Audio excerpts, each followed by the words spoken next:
Саламатсыңарбы балдар? Азыр биз теңдеме чыгаруу жөнүндө түшүнүп алабыз. Анда балдар, теңдеме деген эмне экенин эсиңерге салабыз. Теңдеме дегенибиз бул тамганы камтыган барабардык. Башкача айтканда, тамгасы бар барабардыкты теңдеме дейбиз. Анда биз теңдемелерге көңүл бурабыз. бөлү 6 барабар 5 теңдемеси, y кемитүү 40 барабар 100 теңдемеси, с көбөйтүү 8 барабар 56 теңдемеси, t көбөйтүү 25 барабар 60 теңдемеси.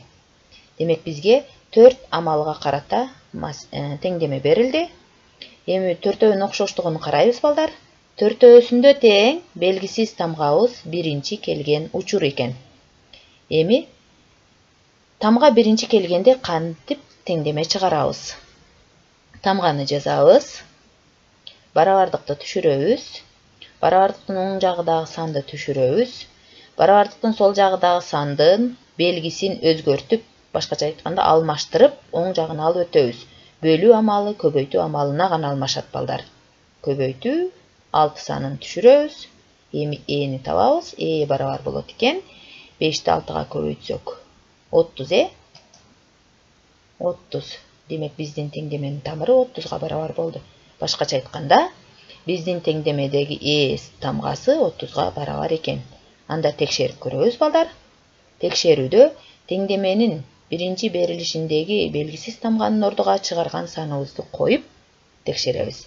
Башкача айтканда, энин ордуна 30-ду койдук, бөлүү белгисин түшүрдүк. Эми 6 санын дагы түшүрөбүз. Эми бул амалды аткарабыз. 30-ду 6-га бөлсөк балдар 5 чыгат. Демек биз текшерүүдө чыгарган саныбыз теңдеменин берилишиндеги барабардыктын оң жагындагы санга окшош болсо, биздин теңдеменин тамыры туура болот. Демек, биздин теңдеменин тамыры туура экен. Эми кемитүү амалына берилген маселенин теңдемени чыгарабыз. Y-ти жазабыз. Барабар белгисин түшүрөбүз. Эми барабардыктын оң жактагы санды түшүрөбүз. Барабардыктын сол жагыдагы сандын белгисини алмаштырып, оң жагына алып өтөбүз. Кемитүү амалы балдар кошуу амалына алмашат. Унутпагыла. 40 санын түшүрдүк. Эми Y барабар 100-гө 40-ты кошобуз. 140. Муну мынтип ушундай тартипте жазабыз. Теңдеме ушундай тартип менен гана чыгат балдар. Y тамгасы барабар болот экен 140-га. Эми текшеребиз. Y-тин ордуга 140-ты койдук. Кемитүү амалын түшүрдүк. 40 санын түшүрдүк. Барабар белгисине чейинкин толук жазып алабыз да.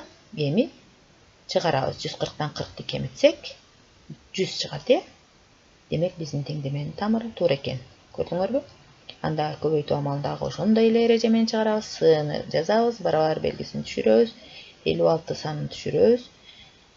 8 санын белгисин өзгөртүп, барабардыктын оң жагына алып өтөбүз. Көбөйтүү амалы бөлүү амалына алмашат балдар.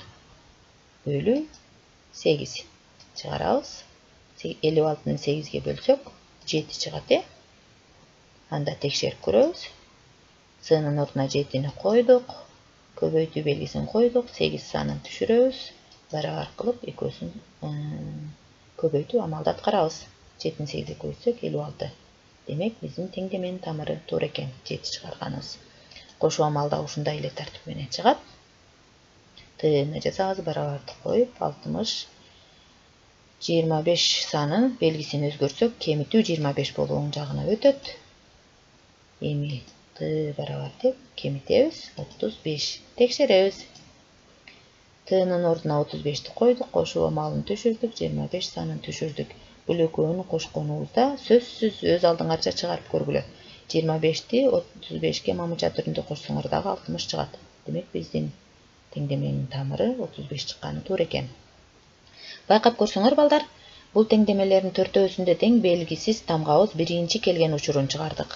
Демек, теңдемелерде тамга биринчи келсе, белгиси сөзсүз барабардыктын оң жагына өзгөрүп өтүп, анан чыгаруу керек. Ушуну унутпагыла. Бөлүү амалын көбөйтүүгө өзгөртөбүз.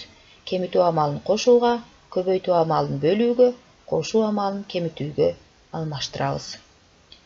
Анда кийинки учурга көңүл бурабыз. Бул жерде силер эсиңерде сактап кала турган нерсе, теңдеме чыгарууда тамга биринчи келсе, барабардыктын оң жагына өткөн белгилер өзгөрөт. Ушул эрежени унутпагыла. Анда экинчи учурун карайбыз. 121 кемитүү x барабар 11, 400 кемитүү y барабар 100, 4 көбөйтүү a барабар 20, 80 көбөйтүү кошуу k барабар 100 теңдемелер берилиптир. Бул теңдемени байкайбыз. 4 теңдемеде тең тамга экинчи келген учуру. Эми тамга экинчи келгенде кантип чыгарабыз балдар? Жакшылап көңүл бурабыз. Тамга экинчи келген учурда балдар бөлүү амалында кандай болот? Белгисиз тамганы жазып алабыз, барабардыкты коебуз. Эсиңерде болсун балдар. Бөлүү амалында тамга экинчи келсе, барабардыктын сол жагындагы сан болсо же тамганан мурда келген сан белгиси өзгөрбөй оң жакка өтөт. Ошону унутпагыла. 121 бөлүү ошол бойдон өттү. 11 санын түшүрөбүз. Эми x-ты табабыз. X барабар деп бөлсөк, бул амалды аткарабыз. Аткарсак 11 чыгат. Эми текшеребиз. Текшергенде жанагындай эле эреже менен берилишиндеги теңдемедеги тамганын ордуна чыгарган санды коебуз. 121 бөлүү x-тин ордуга 11-ди коебуз. Барабар чыгарсак 121-ди 11-ге бөлсөк 11 чыгат. Демек биздин теңдеменин тамыры туура экен. Демек, силер эсиңерде сактап кала турган нерсе, бөлүү амалында тамга экинчи келсе өзгөрбөйт экен белгиси. Эми кемитүү амалында ушуга окшош балдар, эстеп калгыла. Y-ти жазабыз, барабарды коебуз. Кемитүү амалында дагы тамгадан биринчи келген санды өзгөртпөй алып өтөбүз. Белгисин өзгөртпөй. Анан 100 санын түшүрөбүз. Эми ушул амалды аткарабыз. Y барабар деп туруп, 400дөн 100дү кемитсек 300 чыгат. Эми текшерип көрөбүз. Текшерсек, 400-дүн өзүн түшүрөбүз. Кемитүү амалы бар бул жерде. Y-тин ордуга 300дү коебуз. Эми 400дөн 300дү кемитебиз балдар. Кемитсек 100 чыгат. Демек биз теңдеменин тамырын туура тааппыз. Ал эми балдар, көбөйтүү амалында тамга экинчи келсе өзгөрөт. Эми эстесеңер балдар, тамга биринчи келгенде дагы өзгөргөн эле. Эми экинчи келгенде дагы өзгөрөт экен. Кайсы амалда? Көбөйтүү амалы менен берилсе. А барабар 20-ны бөлөбүз 4-кө. Түшүнүктүү болду балдар? Көбөйтүү амалында тамга биринчи келсе дагы, экинчи келсе дагы белгисин өзгөртүп чыгарат экенбиз. А барабар бөлсөк 5 чыгат. Текшеребиз. 4-тү көбөйтөбүз чыгарган 5-бизге. 4 жерде 5 канча балдар? 20. Демек биздин теңдеменин тамыры туура экен.